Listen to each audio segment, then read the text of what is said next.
I think it was Andy Edwards. You know Andy? It's like he was on Beato. He's like a English commentator on music.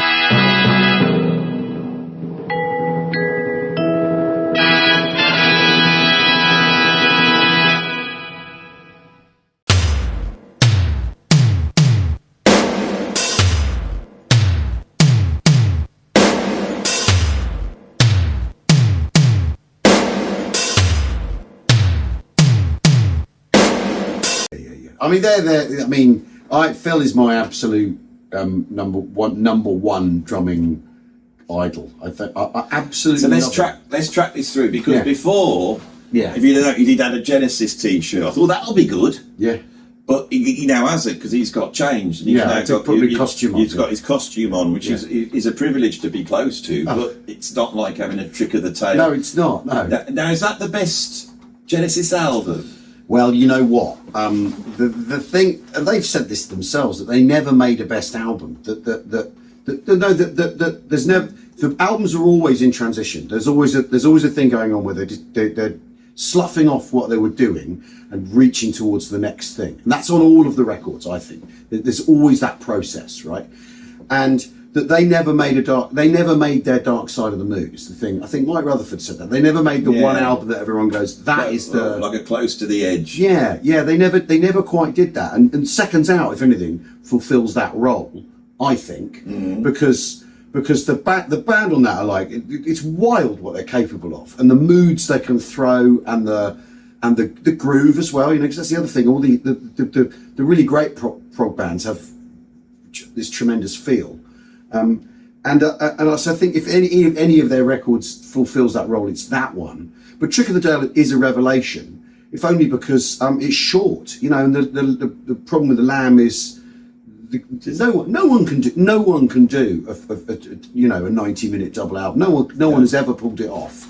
Not Stevie Wonder. Anyway, well, maybe, but not in the prog arena, because there's just too many things to nail down. So those of you who are following the underlying structure, just to get Brechterian in this interview, first off, a lot of joking, silliness. Now, what you're going to see is a celebrity musician. I'm going to ask him how he came to play the drums. We're going to have a proper chat about our prog heroes, prog bands. So I felt this with Genesis, that they never got that great album, and even picking a best one was really hard. Yeah, it's really hard. For me, my favourite one is Nursery Crime. Right. Because you feel Phil Collins has come in, Steve Hackett comes in, it's all energised. And they seem to capture that very English aesthetic. It's the most Englishy one. Yeah, there's tremendous energy on that. And I think it's the real thing. They're completely listless before that. Trespass is is a weird weird curio. And if you'd never heard that, you'd never need to hear it. No, because they're like a brand new band. I'm glad you said that, because a lot of Genesis fans will try and add that one in. No, I can't do it. No, Trespass is amazing. I can't do it. I'm not. And even the difference between the knife on Trespass and the knife when they're playing it live. And there's a version of them playing it live in 1980 on the Duke tour where they do it as an encore, like a truncated version, where it goes like a rocket, and that's not on Trespass. That feeling, that vibe, and that's Phil Collins. And then Hackett sort of sonic overlay. I mean, I just think his drumming though. There's a bunch of people who do this thing where, because when you interviewed Bill Bruford, you talked about how he has this, or when you're talking about him another time, you're talking about how he has this sort of soul feel. Yeah, a funkiness. Feel, but he's doing the thing. There's a whole load of people who are they've all been listening to jazz, because that's all there is to listen to, right? Yeah. And I think what's really interesting is now we can pick a genre, and you can go, I'm going to listen to jazz today. That's all there was, right? So the things they'd heard were jazz music and soul music and the Beatles. Nothing else, right? Because there was nothing else. So you get these people who, what they're doing is they're synthesizing those things. Bill Bruford comes in having heard all that, but he's in a band where they need a backbeat because they're playing rock music effectively. But it's going to swing the way it is, because he's at the point where these things are being amalgamated and coagulated. And I think it's really interesting. There's some drummers who land that punch. Mitch Mitchell lands that punch, and Mitch Mitchell has that really beguiling thing that each time you listen to it, it sounds different. Even like I experienced, I must have Can't think. Yes. Count the times I've listened to that. It's such an unbelievable album. It's an unbelievable album. Unbelievable album. And everyone's brilliant on it. But his drumming, you listen to Fire like 5 times, and it's different each time. How is Manic Depression, what he's doing on that, it's like bonkers. What is going on? And like before anyone's done any real rock, this is like one of the first rock albums.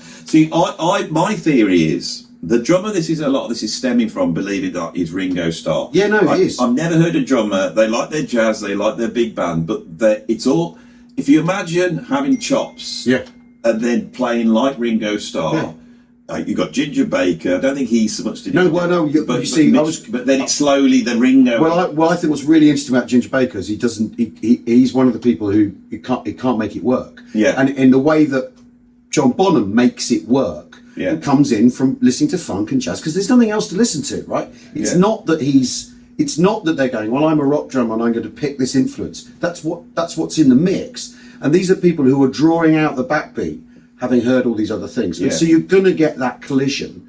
And the guys who nail it, there's a sort of, you can see this sort of 6-month window where people go, oh, right, okay, we're inventing a form of music.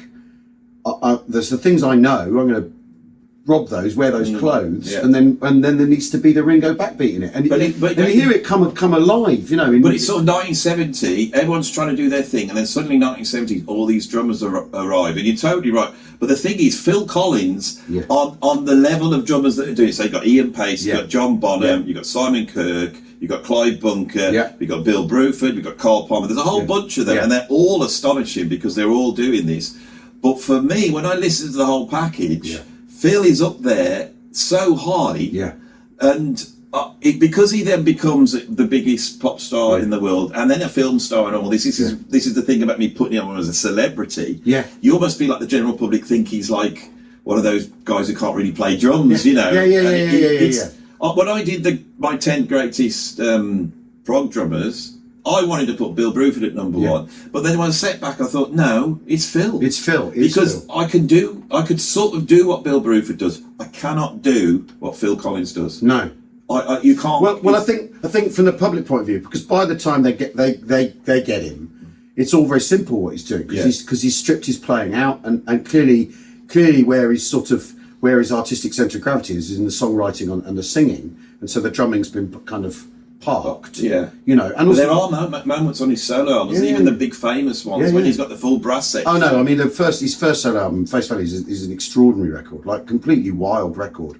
weird in places, really distinctive, and has that thing of again that thing of he's doing what they were all doing, drawing in. I like a bit of this, I like a bit of that, because that's what he's listening to. You could tell he was a mad Mahavishnu guy, and I read an interview with him saying, well, it's Tony Williams, really, it's Lifetime and all that, which is where someone using tom-toms like that in jazz music with a rock sensibility, I'm having that, I'm taking that and adding that to my vocabulary. But I mean, that live album, the first live album, his playing on that is like, he can do anything. It's extraordinary, and he's very good at. And the other thing is, he's known for his power, but he's very good at those really lyrical moments and the moments that are delicate. And there's all that hi-hat work where he's playing doubles on the hi-hat and stuff, like tickety away on the hi-hats that no one else is doing.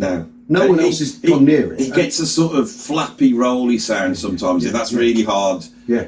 Like when he goes, and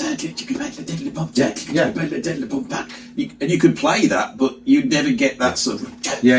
But like Fountains of Salmacis, like that tune with a ding, all that stuff around the kit, completely fluid, exactly right for the part. Swings or whatever you want to call it, has a groove, has the right feel, and is illustrative of the music. Because I think the other thing I'm really interested in with drumming, and it sort of goes with what I do doing comedy, is it's about creating an impression. You're there to create an impression with the music. You're there to colour the music, not just play like a metronome. You're there to set a scene for the other musicians to play in, and the scene might be the tempo, the beat, but the colour of the way you're playing is as important as anything else, right? And having a clear voice, this is what stand-up's like. You need a clear voice in stand-up, you need a point of view, you need an attitude. And once you've got that, you then feed the things into it. And his drumming's like that. It's like got this incredible illustrative colour And you look at the range of moods they go through on the Lamb Lies Down on Broadway, and he nails absolutely everything. And that he's playing on. There's a live version of that. Yeah, he's they brought out on one of the box sets. I've heard it. He's playing on that. He's absolutely extraordinary. And you can tell that's the point where he's got into Billy Cobham. Yeah. He's doing like all this. I've heard it. All that, yeah. Oh, my theory with Phil Collins is that you've got your classic Genesis, but actually musically, once Gabriel goes, Phil's drums keep improving, and I actually think drum-wise, on And Then There Were Three, oh my god, is the most astonishing bit of drumming he did. Well, he hates Down and Out. When you did the video, they did the Drumeo video. He's going, oh, I don't like that. So, can we not talk about that? And that's that.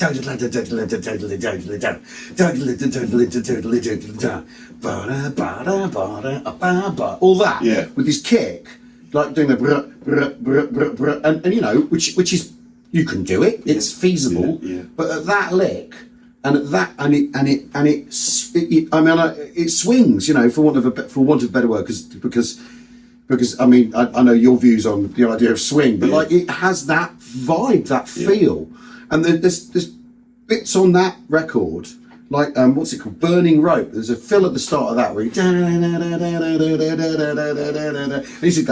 and round with the kit, like forever, and that can sound, other drummers, you know, and Neil Peart, for instance, would do that, but it wouldn't have any of the colour and the vibe. It would sound fantastic, but it wouldn't propel the music in the same way. And that's the thing Phil Collins had. And then he becomes a pop musician. And like I said, I think his centre of gravity shifts to thinking about being a songwriter and a producer. And I think the minute you're producing, you're going to look at the drums differently because you've got to fit everything together. Maybe when I was a kid and we were all into Adam Ant, we're the same age. Adam Ant was the greatest thing, and he came out with all that grungy drum, and then he came out with the Prince Charming album, and I can remember Puss in Boots came out, and I went, without knowing it, I went, that's Phil Collins. Yeah.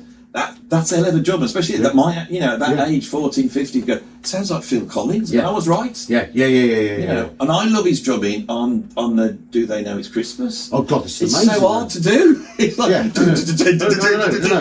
gallopy. Yeah, it's really, really, really hard. I mean, and that that fill he does, that he used a lot in that in the 80s, in that period. It's something like, I think, a Flammadiddle or something, right? But the way, I mean, moving your hands like that, with that, and it's the intensity of his playing, it's the other thing. Yeah.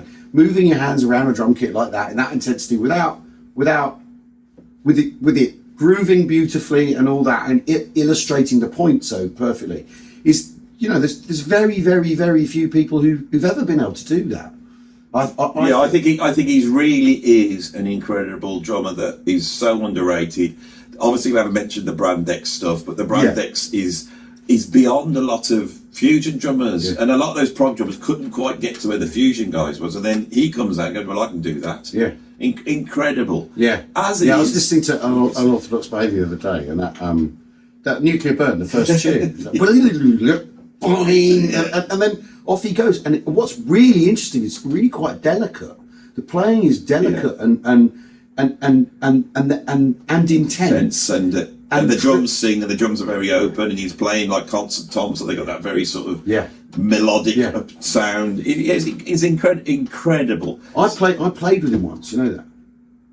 No way. I was going to say with your celebrity connections, whether you actually. We had him on my old. I used to have a talk show a long time ago. It's the Pub Landlord, and we'd have celebrities, and I'd be rude to them basically. And I'd go, tell us about your film, so I don't have to watch it, and all this sort of thing, right? And it was good. It was good fun. And we had some people would laugh along with it, and others would take it completely on the chin and not be able to handle it at all, right? And I met him at a Mojo Awards, and so I was giving out a prize, and I went over to him. I said to my manager's like a diehard punk fan and all this, and I play in a band with him sometimes. Diehard punk guy. I said, I've got to go talk to Phil, right? And he's like, yeah, you need prog. Yes, I've got to go. And so I went over and said, Phil, I've got this talk show. Would you come on it? Would you? We can play together, because they'd just done that Genesis tour in 2007, whatever. Yeah. Where they played on bar stools, him and Chester. Yeah. They did this thing where they played together on the bar stool. Said what we could do, we could play on a bar stool, and then we'd play on a whole pub. We'll play on a bar, right? And he's sort of like, yeah, well, why not, mate? And I said, and I absolutely promise I'm not going to do the British media, not going to turn you over in the British media way. I love you. I love what you do. I've been a fan my whole life, right?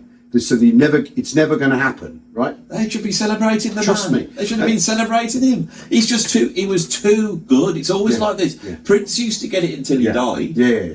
No one could stick Prince on why. Yeah. And he goes, well, what's your favourite song, a Genesis song? So I think it's probably Follow You, Follow Me. And he went, oh, you're just a soppy fucking romantic. It's like, oh God, this is amazing. Anyway, so he came on the show. Yeah.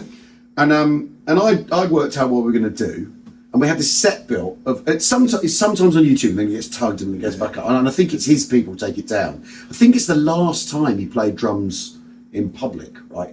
So we had this set built of a bar and we started on bar stools. And then we had some drums hidden in barrels and stuff. But there was a bit where basically we played the figure that they played on the tour. Yeah. Played that together like eyeball to eyeball, like this, right? And anyway, so he comes to the rehearsal and he goes, can we run this together? He said, I haven't played in ages, so can we just run this together? And it was at the old Studio One on the South Bank, which is gone now. And he said, I need everyone to leave. So everyone left. And it was just me and him and like the sex scene. Yeah. Essentially, yeah, exactly like that. It was me and him and his drum tech. Yeah. And we rehearsed this thing together. And he goes, well, how do you want it to end? I said, we're going to have to play the together, which we played on the drums in the barrels. So we rehearsed it, played it twice. We went, yeah, I think that's all right. Yeah, okay. We got the camera, we got the crew back in. The camera rehearsed it. Anyway, we come to the moment, right? And I go, because the pub landlord always has this thing where the running joke we had on the show is if we had a band on, they had to cover a Queen song. Yeah. Because he only likes Queen. He doesn't like any other music. And he'll go, you're good, but you're not Queen, are you? Go away and learn a Queen song. And on the pilot, we had Katie Mellor on, who had Mike back with her. And she does her song. She's a little young girl, right? Yeah. And I go, that's all right, love. You're not as good as Queen, are you, sweetheart? Go away and learn a Queen song. And we had a set, it was a loo, the idea of getting changed in the pub toilet. And Mike back runs over, he goes, you can't talk to him like that. That's part of the thing, Mike. Well, you're gonna have to put that differently. So it's like, all right, fine, okay, right. Anyway, so the gag was always like, I could outplay you. On my day, I'm a better bowler than you, Shane Warne or whatever, right? And I said to Phil, on my day I could out-drum you, no doubt about it, And I understand you played on bar stools on the last thing. He said, yeah, I did. I said, have you ever played a whole pub? So we went over. And what was really amazing was, so we're playing, and I'm like having a kind of out-of-body experience, like how is this even happening? And I was getting divorced at the time. My life was absolutely in a skip, right? Yeah. I was everything was terrible, and there I was, like eyeball to eyeball with my absolute drum hero, no two ways about it, playing this thing that I devised, and we'd play it. And then the idea was that I'd keep playing the beat and then he'd improvise around the bar. And what was really amazing was, over he goes, and he's like playing on trays and glasses and the optics and all this. And it was music, because his touch with the sticks was the touch of a musical genius, right?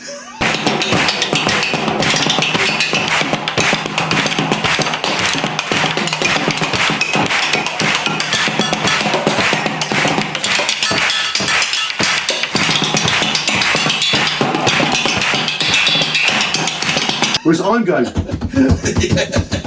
that, and he's going and colour and light, and it was like, what the hell is? And it was really, really like extraordinary moment, and that thing of his music, his pure musicality, like even bashing like trays, and it was a really weird moment, beautiful moment, and also he's a performer, so the audience.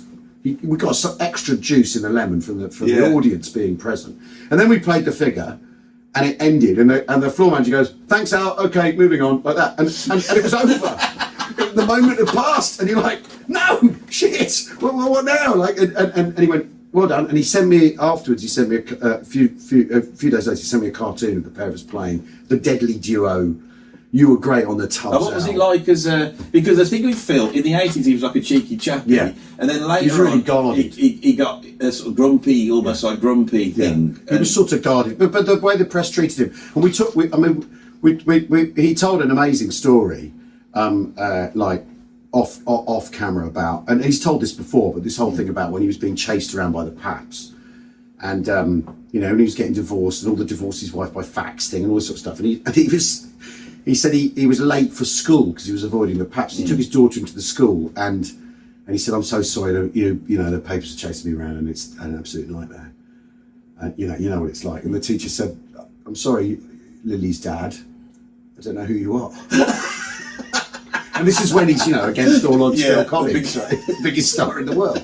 You know, next big. I mean, Nick Davis, I know a bit, quite well, right? Who was their last producer and is running the archive. And he said when he got the We Can't Dance job, it's like it was Phil and Michael Jackson, like with the two polar stars of the world at the time. And I think in 1985 he was the biggest star in the world. Yeah, it's incredible. And yet when you go to the places like where they put all that up, he's not there. Yeah, I know. Because it's as though everyone's going to ignore him. Yeah. And I found this all my life. How did you get to Phil Collins? Was it like you heard Phil Collins and that's why you started drumming? No. I went to boarding school, right? So and this which boarding school was this? In Bedford. Was there any other notable progressive rock types there, or no? You weren't one of them schools where you got like Chris Squire up the corner. No, none of that. I'd love to go to one of those. Alistair Cook went the cricketer went there later. Anyway, and I was in the late 70s, early 80s. Boarding school's a vicious environment. Boys are horrible. Boys are absolute pieces of work, and the pecking order was constantly changing. And music was really like part of that, right? And you had to be into things, and you had to be into stuff. And we didn't listen to much radio because there just kind of wasn't time. And this would be 1980s. Yeah, so late 70s, so early 80s really is when I really got into music. And my parents are not pop music people. I think they've got one Beatles album. They've got Abbey Road. My mum likes the modern jazz quartet. And my dad listens to classical music all the time, right? That's his thing, you know. So we'd have St Matthew Passion on at Easter, really loud in the house shaking, and classical music people serious. They're serious about the music. So I wasn't exposed to very much pop music at all. Sisters were into ABBA inevitably, so on principle I didn't like it because my sisters liked it. But at school, punk was a big thing, and I have a contrarian streak, right?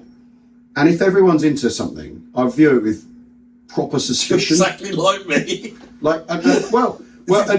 Proper suspicion. Yeah, that's what I was like. And a lot of the punk music sounded the same. Everything sounded the same. And I know there's the rock and roll tradition, you know. One Chuck Berry tune is very much like another Chuck Berry tune. The words are different, but they all go da da da da. It goes went down the jail, you know, picked up my guitar, da da da da. You know, put it in the backseat of my car. They're all the same, right? And so much of the punk just sounded the same. And also, I didn't feel, particularly the life we were living, that we were disaffected or anything. Right? You know what I mean, right? Yeah. Even though boarding school is horrible, anyway. And one lad, and there was some new wave of heavy metal stuff going on. So some people were were you into that? A bit, but it was prog that, like, someone had a tape of Seconds Out. One of the lads in school had a tape of Seconds Out, and I put this on, and I remember, and I must have started on side 2 of the first tape. So in my head, the track listing's all different because that's where the first thing I ever heard was whatever it was, right? And I was just completely blown away by it. And I think maybe because I was into classical music or had listened to a lot of classical music, and I played in orchestra at school, so I was playing percussion like timpani and stuff, exposed to like other stuff. Did you ever think where you thought, this is amazing, and if I was to play this to my parents with their high standards, they might actually go, well, this isn't too bad? Well, yeah. Because that's what I had as well. When I got into the new wave of British heavy metal, and I loved it all because it was all like Motorhead. Then I noticed my dad, who was a big jazz fan, loved modern jazz quartet, he would go, they're actually quite good, or... with my dad, there was just no way into that. He just thinks it's all long hairs and idiots, right? But my mum could get it. But then what then happens is you end up with like you're putting on a gramophone at home, like the Bruford tapes or something, which is all like a really angular, like people who've drunk too much coffee music, like really like coming at you like that, all that kind of like really high intensity music. And I don't know what they made of that, right?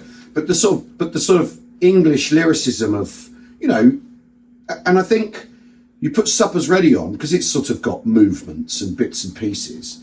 There's a way to sort of pitch it to parents who are used to listening. My parents or people used to listening to things in long form. That long form is a possibility. Yeah, that you're going to sit down and listen. All the way through. I'd been brought up with that, but also I can remember in 1980, all my mates were getting into like Human League and all that type of stuff. I can remember it was Rainbow, White Snake, Judas Priest, Motorhead, and those all rocked. Yeah. And then I'm a little bit like you because I got Three Sides Live, which for me to this day is still better than Seconds Out because I know it's not, but for me, Three Sides Live was astonishing. Well, you know what? I mean, the second side, or the In the Cage, that side. From there on. So imagine trying to learn drums and you buy that and you put it on, and it was the bit where you go, and it's better than this. I said that's what I was going. You know, the other way around because he's left-handed. I mean, it's amazing. And you could put the headphones on and you could hear it was a mate. Bloody hell, who's this now? I'll give you a call in a bit, Danny. I'm still doing the interview. All right, Danny. Something going on. They love all these. Well, no, they love all these because there'll be people. This is why they love it. People will go, "Why did Dandy switch his phone off? It's really rude, that is." And then there's other people. Yeah, but look, he's answering the phone and he's. I'll cut that bit. It's really happening. Don't let them know. But what is great? Yeah, because I love that on the way because the drums jump into stereo on that the way it's mixed. So suddenly there's Chester in the middle, and then they're going to go boink over there like that. And there's that bit where they go. Boom, and when Chester's going down the toms, I think Phil's doing the snare drum at the same time, and it's unbelievable. Well, one for the Vine on that is absolutely amazing. And Bruford's on there as well. My favourite. Watching the skies at the end. And that's it's the most. It's the where is it? It's the most oinky. British Drum Company oink. Who Bruford on snare here? It's the most oinky bit of Bruford. He really. I thought it was like a baby eating or something. Incredible. But that I mean, an aunt gave me that. I had a cassette of that because it was a great big heavy cassette. The start of it of side two was sort of chewed, so misunderstanding kind of had it right. But then it is that what's interesting is because I've got lots of bootlegs from that period. I was really into them. And there's one at the Lyceum Theatre, which I remember there was an old grey whistle test that I saw, which is a thing I did see. We all sat down to watch at school. In the boarding house and being absolutely completely. Is that the one where Phil's got the Lynn drum on stage? Yeah, I remember watching this. And he's in a Hawaiian shirt, and they do Dance the Volcano into Los Endos, and that right, just the way that why would you want to listen to anything else? It's how I used to feel seeing that, because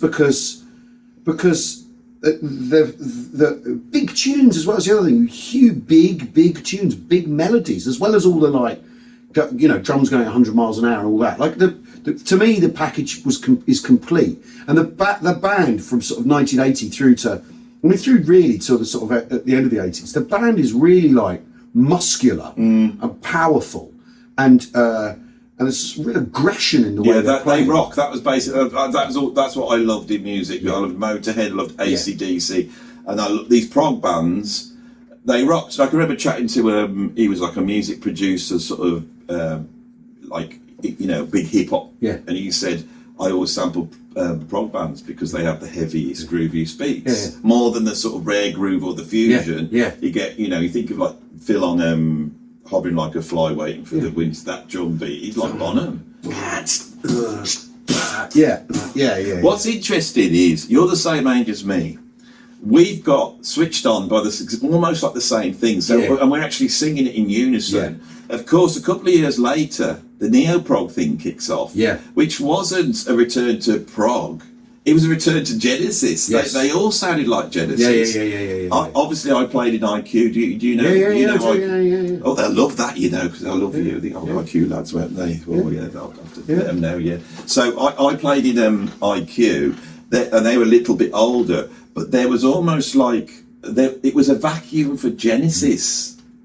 Yeah. That was in the well, as they moved on, because I think. But they were there. That's the thing. In the media, like you said, they were on this television program, and 3 Sides Live was shown on the TV. I take that as some point at that point. So I saw them. That was an incredible drum, an incredible band that I saw at that point in time. I didn't see them Abish Orchestra. I didn't see Returns Forever. They weren't going to come across that. And I think that's very interesting. I wonder whether it was that opened the door for. Well, a friend of mine he had a video of 3 Sides Live. We'd go watch that when we were meant to be playing rugby or whatever. We'd go around to his house and watch that. And even like a thing like Dodo, which is like this sort of that weird reggae. Everyone hates that one. I love it. It's really great. It's so heavy. Yeah, on 3 Sides. It is on the album, but on the video. Yeah. All that. It's amazing. Yeah. So I have a real that's a funny thing with Genesis. I obviously love all the Peter Gabriel stuff, but for me, I've just realised how much they were there. In the sort of 1980 to 83 period, and then of course in 83 you get Marillion, and then all those bands. It's weird that there was that prog-shaped hole for Genesis. Nobody wanted ELP or and yes, of course. That album I love, 90125, when that came out, that was an incredible thing. This has been really interesting because it's been a lot more about Genesis and Phil Collins and how much that meant to us being the similar age. And it's because I'm 58 next week. You're 58 last week. Yeah, we are, right? Yeah. And I am what you would call a posho in your videos, and that's the other reason I like Genesis. Is he was a band who'd gone to boarding school, so I could directly relate to the fact that they had put classical mythology there because we'd learned a load. Right? Of course you did classical mythology. Yeah, a little bit. I never did. It's hermaphroditus, of course it is. And so you can kind of come at it like that, and getting it, and also getting the escapism in it. That's where the Ramones went wrong, isn't it? Bloody rubbish Ramones. They're stupid haircuts, leather jackets too small. You think, where's the references to classical bloody mythology? Ramones. That's why we don't like them. Bloody crap band. That's what all my mates like. Bloody Ramones. That's who they like. Couldn't stick them. I said, I want something about bloody, I don't know, Tibius. Who's Tibius? I bet you know, don't you? Tiresias in Cinema Show. Tiresias is a mythical being, prophet, who's spent half their life as a man, half their life as a woman, had their sex changed by one of the gods. They're always on about that. Yes, it's on. Yeah. I remember. I think I went to the farm once, and when they were doing the remaster. Well, you went there as well. Yeah, and they were doing the remasters. It's amazing. They were doing the remasters, and Nick was working through the tapes. He said, "Oh, do you want to hear Cinema Show? Because it's and I had to do the thing, and I had to bake all the tapes and then put them into Pro Tools and all that. And he goes, I think I've kind of finished it now. And pressed play and off it goes. All that, like, absolutely amazing. Like with Bruford, like rattling away. Like that absolute express train, incredible drumming. Like, and I remember I said this one's about shagging, isn't it? Basically, and Jeff, who was the tech there. When they're all their songs, that's what all their songs about, isn't it? so that sort of mythical sex aspect is it's one thing Peter Gabriel is very much concerned with is sex, I think. So many songs are about that. But I have dreams. That dreams when you've lost your cock. That type of dream. I haven't had that one. I have. Loads. I've had the one where you've lost your cock. But no, I mean, but I could relate to it because there was all this stuff about they had to go to chapel and sing hymns. And we had to do all that. So it was a really weird thing that I know that there's this sort of in music journalism the idea that it's got to be working. Music has to be working. No. We have to celebrate this. We've got to celebrate. Everyone's entitled to self-expression, aren't they? Or no one is. Yeah, right? And the thing is that I interviewed Bill Bruford last week, and when we got it on, he said exactly the same as you. He said, "Thing is, Andy, I was a posh boy. Yeah. And then when we had Soft Machine in, John Etheridge, he said, Andy, I was a posh boy. So I feel, rather than putting posh boys down, I'm giving them the strength to go, I am a posh boy. Yeah. Us posh boys should unite, and we should be celebrated for what we've contributed to society. What? Ian Dury, I think, was really interesting about this, because he wasn't posh, but there's a scene in the film about him where his son's at boarding school and he's being bullied by his mates because he's posh because he's gone to boarding school. And Ian Dury says, no, your class now is arts and crafts. You're arts and crafts, mate. You're not upper, lower, middle, you're arts and crafts. We sit outside the regular class system because we're artists. And so we're neither posh nor common, we're arts and crafts. And the thing is, I am from a posh family, and that idea of like, that appeals to me as a sort of, because I think identity politics is an incredibly unhelpful way of looking at the world. It like only trips you up, right? I love it. It's bad. Don't I, Rob? I love the old identity politics. It's bad petrol, right? You put it in the engine, it destroys the engine. Whatever engine you put it into, it's bad petrol, right? Like questions of race are bad petrol. Yeah. Right. Anyway, and so obviously I like the idea of being arts and crafts because I can identify out of being posh, sort of thing, because I think art and my trade, stand-up comedy, people have kind of loathed to call it an art, right? Really, I think it's the highest art. Well, we're artists. We get treated like artisans at best, like craftsmen rather than artists, pure artists. Because we've had a revolution in criticism of comedy in the time I've been doing it, in which things that are funny are like seen as sort of gauche or some sort of confidence trick. Yeah. Well, and I don't think that's true. I think funny things are great, right? And are the best thing, right? And yet there is this idea that you read a review that will say it's laugh out loud funny, but I'm not sure that's a good thing. And you're like, what? Yeah. Or it isn't laugh out loud funny, but that's all for the best. You think we're talking about a comedy here, right? And I think that those ideas that like get laid, basically one of the big problems in all artistic endeavour is copy. Is that people have to write about it, and what they're after is copy, right? And you can say a show's really funny, but that's not a good copy. You could say, they tackle this question of this, that's, and and write the shopping list of things that you want talked about, and that's copy. The journalist's problem is that a funny show that's really funny, that's a lousy article. And I think that's one of the things that's happened in music writing. It's Frank Zappa, isn't it?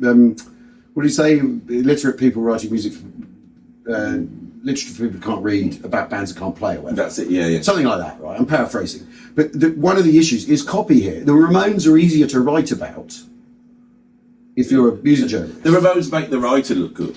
That's what it is. That's what I mean. That's what because they can say, copy. These idiots, this is raw, visceral stuff. It's pure rock and roll, and I'm so sophisticated. I can tell you that they are. Yeah. But dealing with someone that's as sophisticated or more sophisticated than they don't like it. They never do it to a classical composer or a filmmaker. One of the things I think where my channel has been, interesting for certain people is because I think we all know that the narrative around the history of rock and roll is completely wrong. For a start, there's no difference between punk and prog. No. Right? I went to see John Lydon, and someone said, had the Sex Pistols coming on. He goes, there were so many incredible bands back then. You've got like New York Dolls, and he went through that, and then he starts going Pink Floyd, you got Genesis, you got Frank Zappa, you got and he was going through it all, and I thought, we're all. The punks had as much of this anarchic English aesthetic as Genesis have, and what's interesting is what we've given to rock and roll as a country. This is one of the highest things we've done. Yeah, this is what we're known for. Yeah, and if you track that through, that's Black American music coming through Lonnie Donegan, and what Lonnie Donegan does is turn that into some sort of comedic English thing.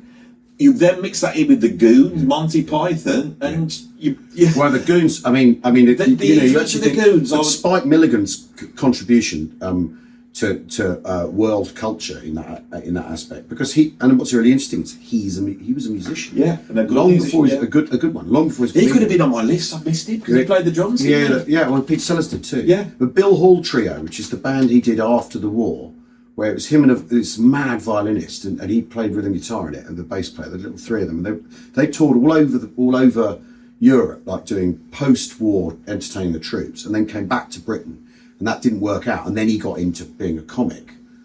You know, the seeds, I mean, you know, here's like a butterfly flapping its wings in, you know, Brazil.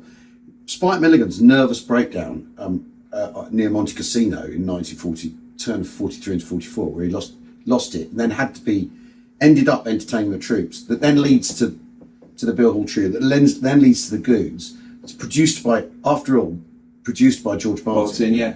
That's the Beatles. That's then bang, the whole thing. And you could if you want. This story never gets told.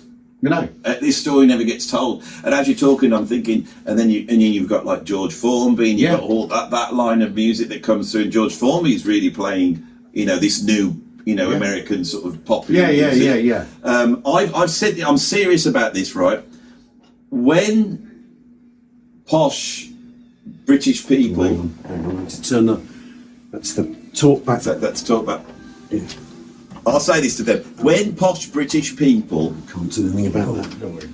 this is what you have interest in. So what we have before the shows, because the show's all psychedelic themed this year, because it's called All You Need Is Gov, and so I've done a version of sort of Tomorrow Never Knows type soundscape. My daughter sings all my stuff, and all the pre-show music is the music we made in the pandemic together. She's a brilliant singer.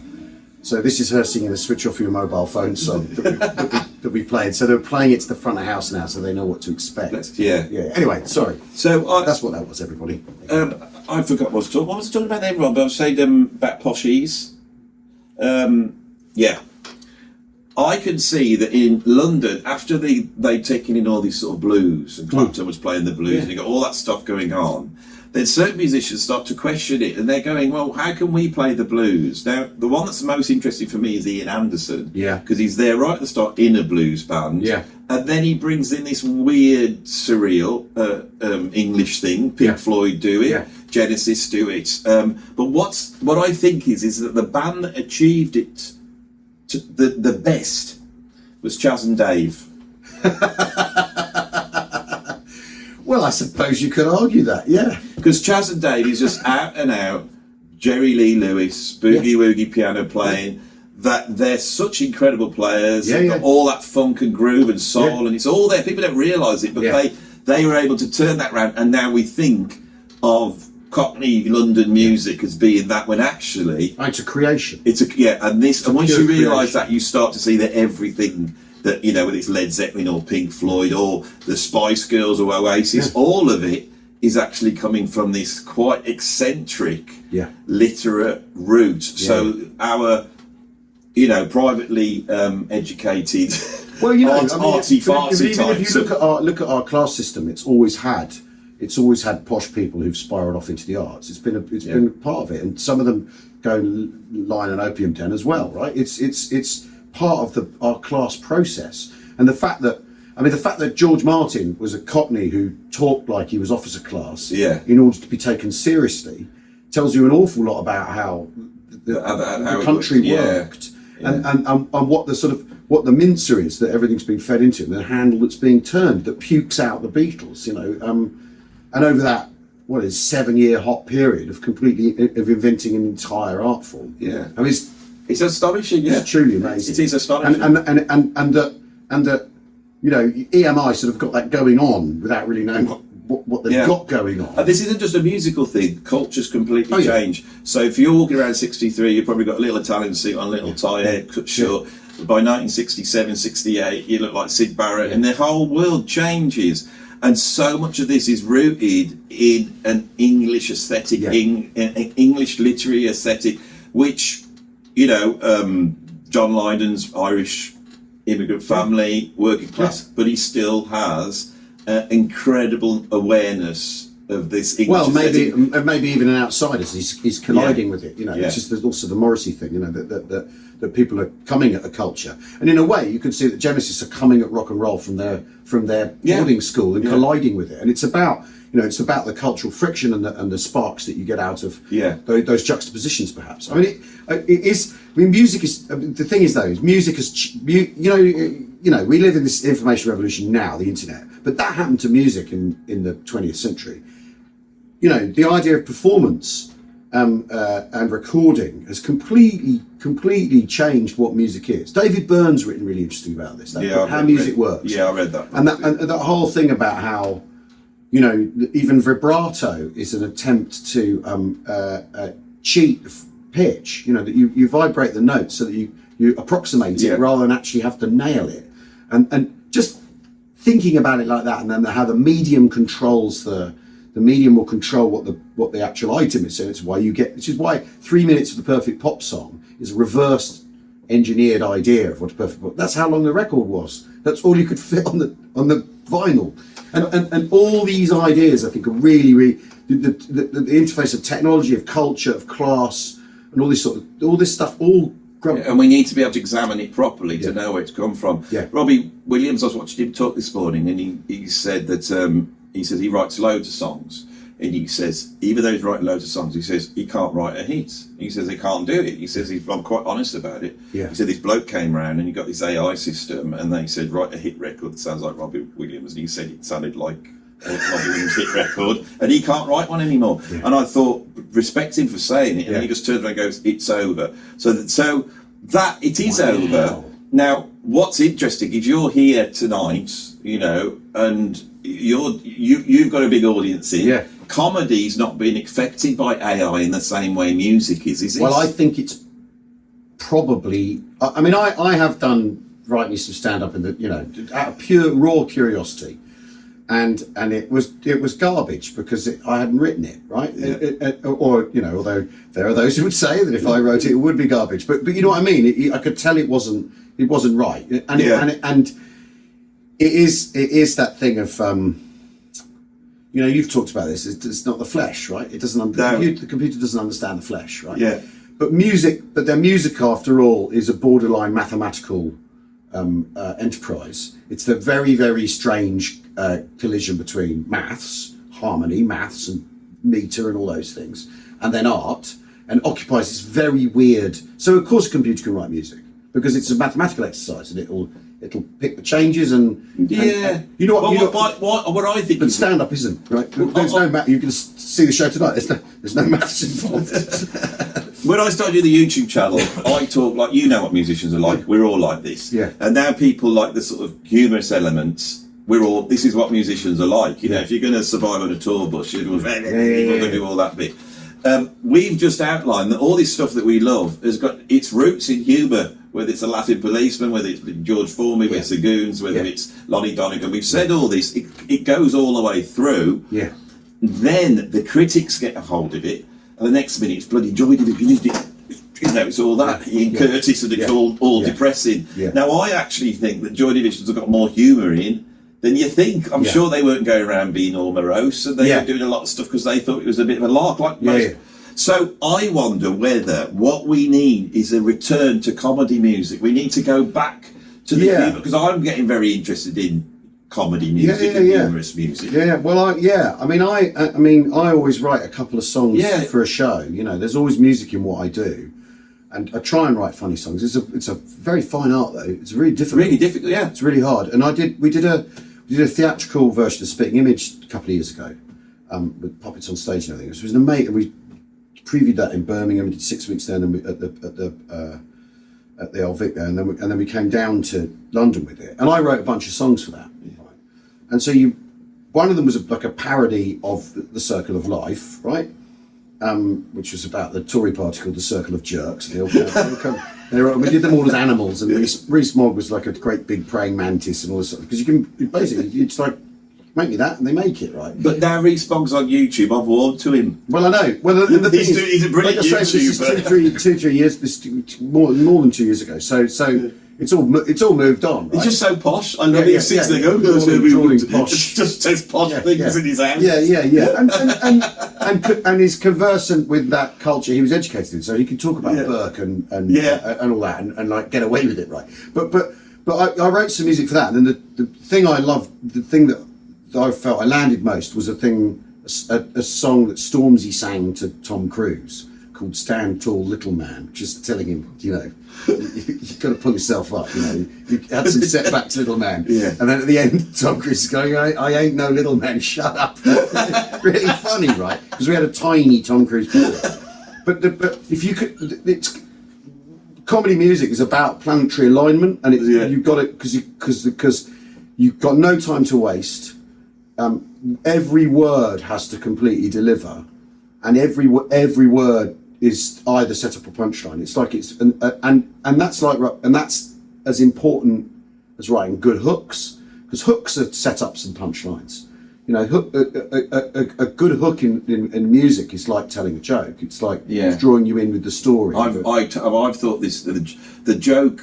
The reason why jokes are funny is because you give people sort of two pieces of information that when they put together, they can't quite correlate. Yeah. And music's like that. Music is often, like a very sad country song with a really happy chords, or there's usually two things mixed together that you can't quite process, and it's there for us to process that. That's what it does. And I think that's what comedy does, is it tries to, you try to go, you get it, but you don't get it. That's what you said. You get it.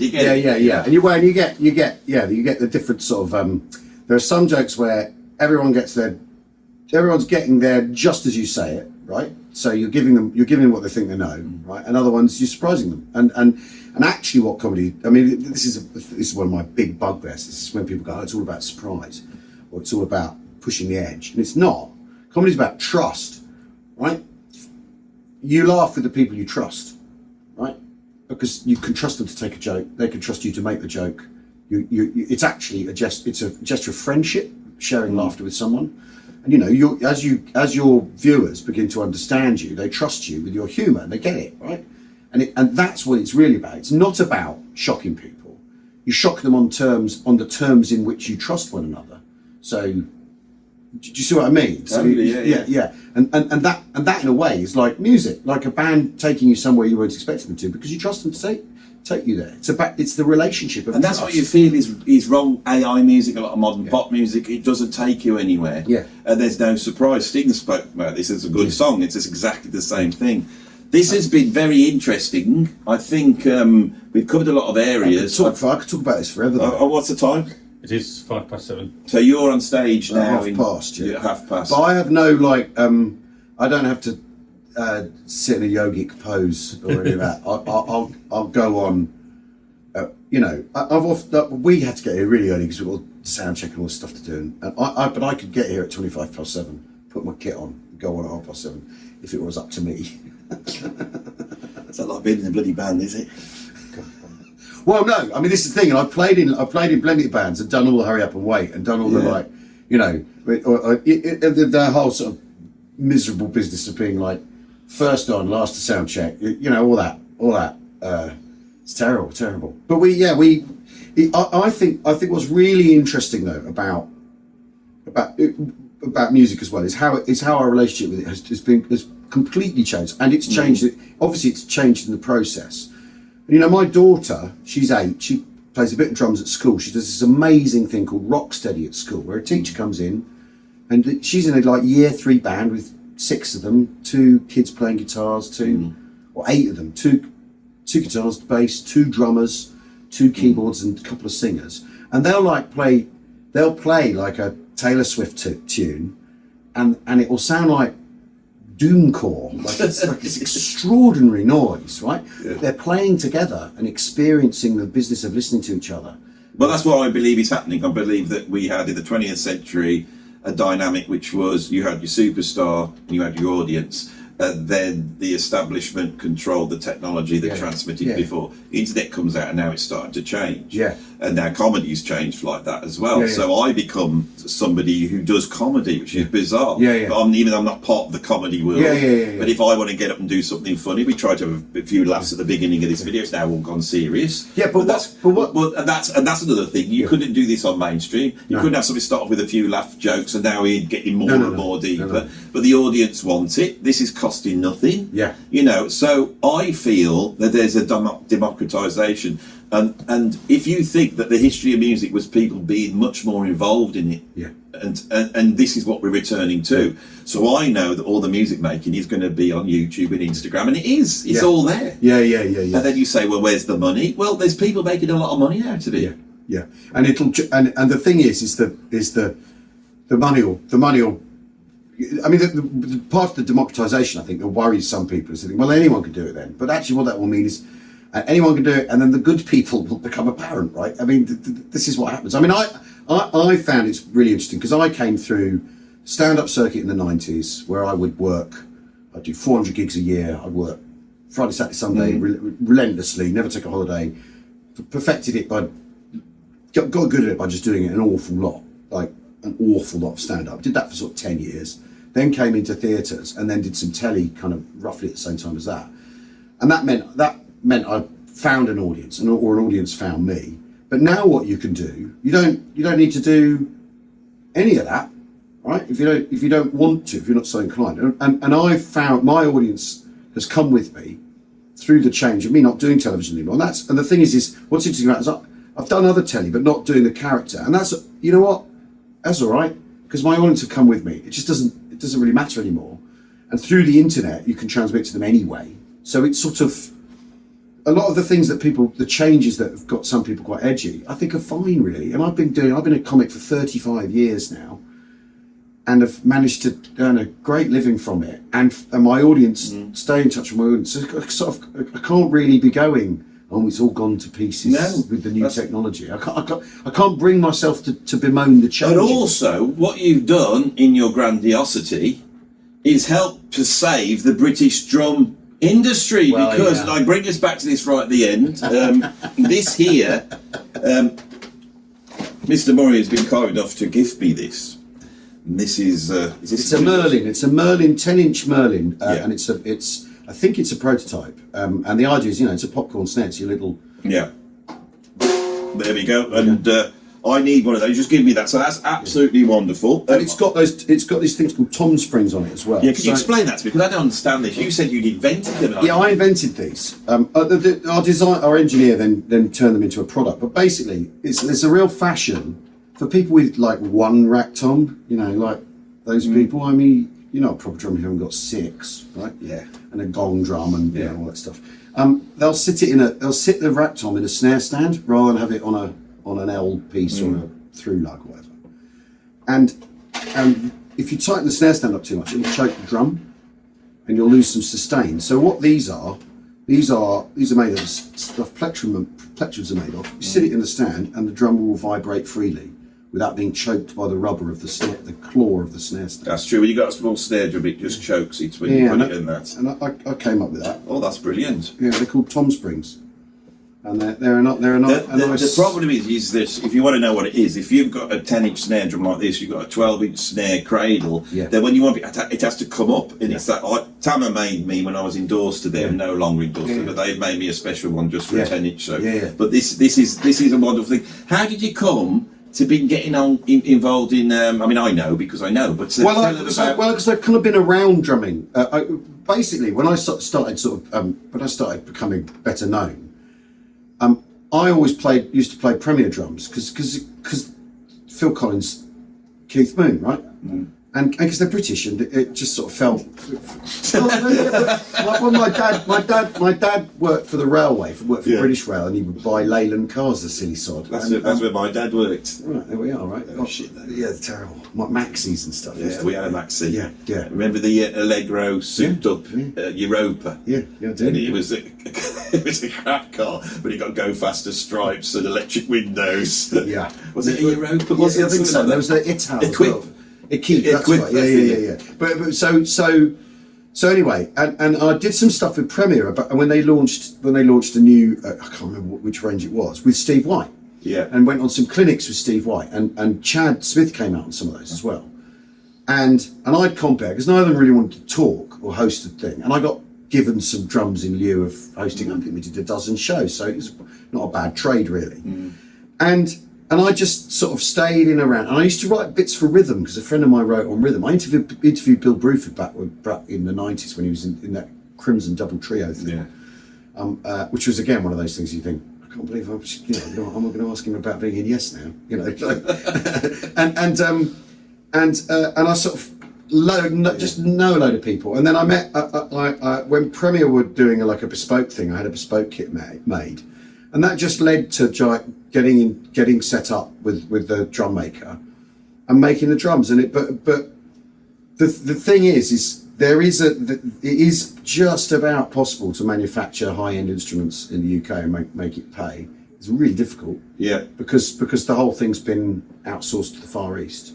But these are literally handmade. The plies aren't pressed in a machine. They're like cold laminate plies, so the glue's allowed to set, not heat baked or zapped with a heat an accelerant process. And I mean, they're cute. I went up and saw the drums built, and it was absolutely incredible, the craftsmanship that was going on. And you realise that there are no other drums on the planet that have this system of creating the layers in. And what I didn't realise is that when they're putting the different ply in, sometimes they don't match up. So on many drums, they'll just drop a little piece of wood through matchsticks, little matchsticks just to fill out that thing. This doesn't work like that because because it's a completely different system, and you can see that. And they're sanded. They cut with standing knife, and then they're sanded to fit, and they click in. So the laminates all click in with a pop. That's it. Yeah. And it's great when you see them click it in. Duncan, who's the master shell maker, he's an amazing craftsman. And I said at the start, there's been many sleepless nights with it. It's been it's been really difficult. But business is difficult. Business is a hard thing to be in, and I've been a bit of a dreamer about the whole thing, but believed in it and stuck with it. But I mean, they're on. I would say this, wouldn't I? But these are the best drums in the world. They are the best drums in the world. Yeah. They're not the Rolls Royce of drums. They're actually like the Bugatti of drums. It's a very specific thing. I absolutely love them. They sound absolutely incredible. I'm glad we've had this chat because we can use this for a bit of promo.